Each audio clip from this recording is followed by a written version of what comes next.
자칫하면 목숨까지 위태로워지는 호흡기 질환. 오늘 당신에게 경고합니다.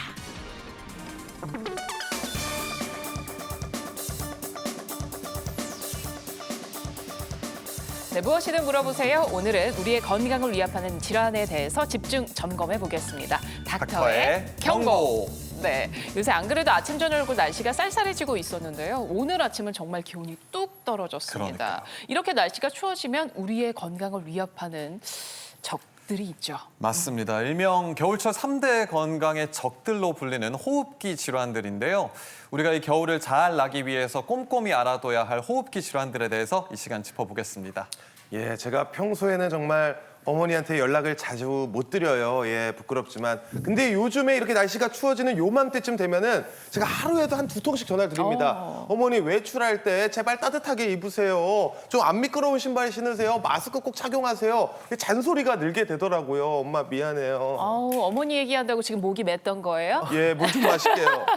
네, 안 그래도 전국의 불호자, 불효녀들이 요새 부쩍 전화 괜히 생색내면서 자주 한다고 들었습니다. 뉴스 보니까요, 독감 환자가 폭증하고 있다고 연일 보도가 되고 있더라고요. 예, 맞습니다. 독감 유행이 하루가 다르게 지금 늘어나고 있는데요.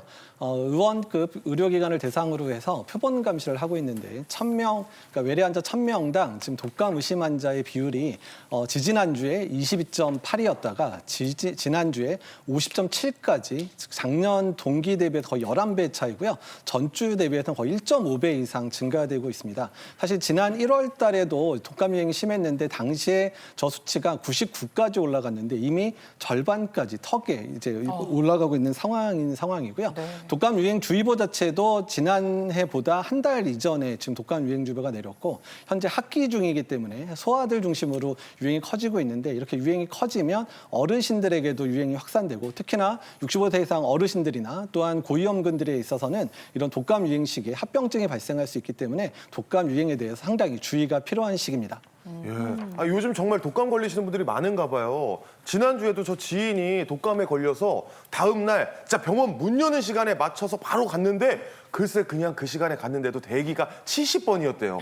이렇게 많은 분들이 오시는 거예요. 그러니까요. 제 친구도 지난 주말에 아기가 독감에 걸려서 병원이 열기 전에 병원에 갔는데도 2시간이나 기다렸다고 하니까 정말 요즘 독감 환자들 많은 것 같은데 김 교수님, 이렇게 날씨가 추워지면 독감에 잘 걸리는 이유가 있나요? 네, 우리 몸에서 추위에 직접적으로 노출이 되는 곳이 호흡기입니다. 이 호흡기는 우리 몸의 공기청정기와 같은 역할을 해서 세균과 공기를 걸러주는 필터인데요. 요즘처럼 추운 날씨에 호흡기 질환이 증가하는 이유를 보면 첫 번째는 찬 공기입니다. 코나 목 안쪽으로는 점막으로 덮여져 있는데요. 이런 점막은 바이러스나 세균을 막아주는 하나의 방어막이 됩니다. 이 찬 공기를 들이마시게 되면 이런 어떤 점막들이 수축이 되고 건조해져서 이런 방어막이 약해지기 때문에 바이러스가 쉽게 침투하게 됩니다. 두 번째는 건조한 실내 공기입니다. 겨울철에는 난방을 하시기 때문에 실내 공기가 건조해져서 바이러스가 오래 살아남고 또 호흡기 점막이 건조해지기 때문에 감염에 대한 취약한 감염 시기가 되게 됩니다. 세 번째는 바이러스의 특성입니다. 감기나 독감을 일으키는 바이러스들은 건조하고 차가운 공기를 좋아합니다. 그래서 날씨가 추워지고 건조해지면 바이러스가 잘 퍼지게 됩니다. 마지막으로는 추운 겨울철에는 면역력이 떨어지는 것이 원인이 됩니다. 햇빛이 줄어들기 때문에 바이타민 D의 생성도 줄어들고 활동량도 줄어들기 때문에 쉽게 피로해지고 바이러스에 대한 저항력이 떨어집니다. 그렇군요. 추운 겨울철에 호흡기 질환에 잘 걸리는 이유가 있었구나 싶습니다. 자, 그렇다면 어떻게 해야 예방할 수 있는지 닥터의 경고 하나하나 살펴보겠습니다. 먼저 이재갑 교수님. 경고합니다. 감기라고 오인하고 방치하면 목숨까지 위험할 수 있습니다. 이 정도로. 숨까지 위험하다고요? 아니 지금 경고장 들고 있었는데 갑자기 너무 무섭게 말씀하시니까 일단은 제가 경고는 받긴 받아야 되는 게 저도 몇 해 전에 독감에 걸렸는데 이게 그냥 가벼운 감기인 줄 알고 그냥 집에서 버텼거든요. 약 먹어 버텼는데 이게 쉽게 낫진 않더라고요. 병원에 갔어야 되는데. 그러게 말이에요. 감기로 오인하고 방치하면 정말 목숨까지 위협할 수 있는 호흡기 질환 어떤 것들이 있는지 하나하나 살펴보겠습니다. 먼저 인류의 고질적인 감염병. 독감입니다. 예, 일단 독감은 상당히 오래된 감염병이죠. 사실 20세기만 하더라도 20세기 초에 스페인 독감이라든지 1960년대 홍콩 독감처럼 이미 100여 년 전부터 여러 번의 팬데믹을 일으켰고요. 올해 21세기 들어서 2009년도에 신종플루 팬데믹 이미 경험한 바 있습니다. 독감은 실제로 이제 감기하고 많이 다른데요. 감기는 수백여 가지의 바이러스가 일으키는 감기이지만 그중에서 인플루엔자 바이러스에 인해서 일어나는 병을 저희가 독감이라고 합니다. 독감 같은 경우에 증상이 아주 초기부터 열이 이제 심하게 날 수 있고요. 또한 이런 열이 나는 부분들이 매우 이제 구체적으로 나기 때문에 내가 언제부터 아팠다라고 기억할 정도로 증상이 나타날 수 있습니다. 근데 감기 같은 경우에는 대부분 증상이 서서히 나타나고 합병증을 많이 발생을 하지 않기 때문에 저희가 그래도 조금 대수롭게 여기지 않을 수도 있는데 독감 같은 경우에는 심각해지면 폐렴을 일으킬 수도 있고요. 또한 내수막염이라든지 또한 이제 폐렴이 심해지는 경우에는 폐혈증과 같은 합병증을 유발할 수 있어서 이런 합병증 때문에 사망하시는 어르신들 또는 만성질환들이 있기 때문에 상당히 주의가 필요합니다. 네. 어쨌든 최근에 올해 초에 1000명당 아까 인플루엔자 유행이 99까지 올라간다고 했던 적이 있는데 이게 2, 3주 사이에 집중이 되다 보니까 아마 뉴스 기억하시는 분들도 있겠지만 당시 사망자가 너무 많이 발생을 해서 화장장이 부족했다 이런 얘기도 들으신 적 있을 겁니다. 그만큼이나 독감은 다른 감기에 비해서 매우 치명적일 수도 있고 합병증을 많이 만들 수 있는 질병입니다. 네. 교수님 말씀 들으니까 정말 올 초에 독감으로 인한 사망자가 정말 많아서 화장장이 부족했다는 소식 기억이 나거든요. 오늘 이 시간 독감에 대해서 정말 잘 공부해야겠다는 생각이 드는데요. 강 교수님, 근데 독감에 대해서 새로운 위험성이 또 알려지는 연구가 나왔다고요? 네, 이제 최근 연구인데요. 이 독감에 걸리게 되면, 그리고 독감에 걸린 사람이 많을 때는 심근경색과 뇌졸중 같은 심각한 질환들이 발생할 가능성이 높다라는 연구가 나왔는데요. 우선 독감에 걸렸을 때 감염 후 한 달 이내에 심근경색의 위험이 무려 4배나 높아지고 뇌졸중 위험도 5배까지 높아진다는 보고가 있었거든요. 또 다음으로는 독감 말고 코로나19의 경우는 감염 후에 14주 동안에 심근경색 위험이 3배, 그리고 뇌졸중도 3배 높아진다는 보고가 있고요. 네. 또 이러한 위험은 코로나19 감염 후에 1년까지도 이런 상태가 유지된다고 합니다. 근데 왜 호흡기 질환인데 이런 혈관 질환이 문제가 생기느냐? 그러게요. 연구를 해보니까 이 혈관의 동맥에 내피가 있거든요. 내피에 문제가 생기고 또 혈응고, 혈전이 더 잘 생기게 되고 세 번째는 저 안에 동맥경화성 그런 플레이크라는 게 있는데 이게 안에 콜레스테롤이 들어있고 혈관벽을 접게 하는데 이게 터져나오도록 하는 위험을 높이기 때문이라고 합니다. 무섭네요. 그러니까요. 사실 저는 독감을 심한 감기 정도로 생각하고 있었는데 독감을 감기로 오인하지 않고 방치하지 말아야겠다는 생각이 듭니다.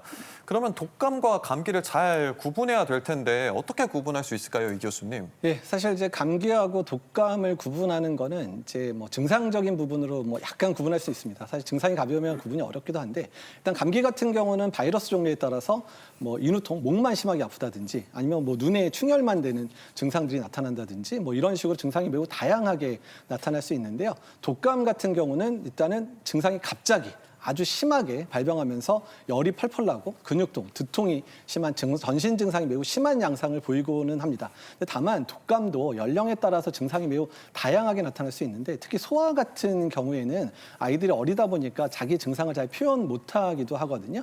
그래서 독감 유행 시기에 아이들이 고열이 나면 제일 먼저 독감이 아닌지 반드시 감별이 필요하고요.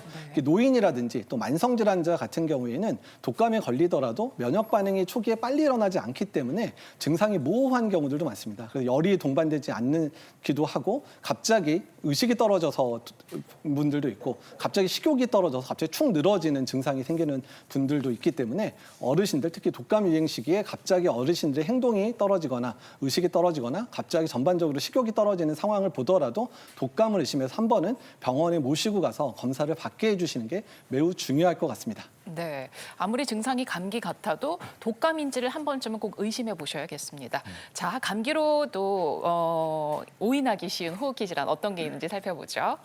자, 두 번째는요. 예측할 수 없는 무서운 적 뭘까요? 코로나19네요. 네, 사실 코로나19를 예측할 수 없는 무서운 적이라고 하는 제일 큰 이유는 이 바이러스가 변이성이 매우 높다는 거죠. 그래서 계속 면역을 회피하는 능력이 있기 때문에 유행이 반복되는데요. 자, 지금 화면을 보면은 코로나19의 대표적인 증상들이 있는데요.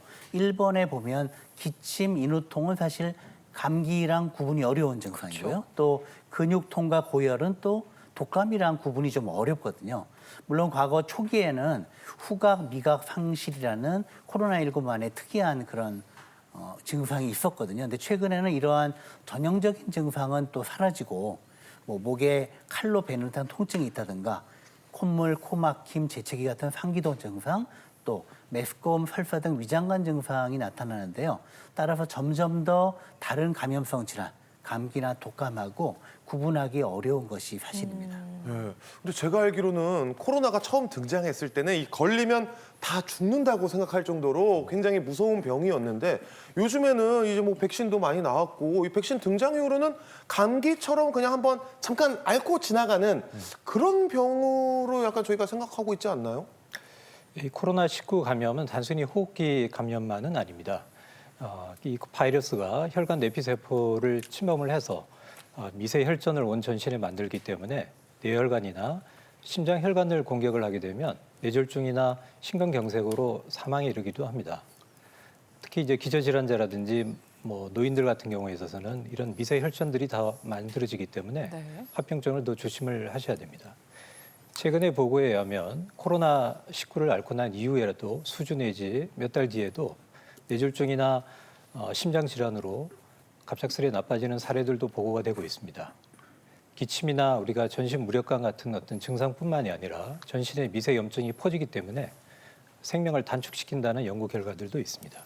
네. 네,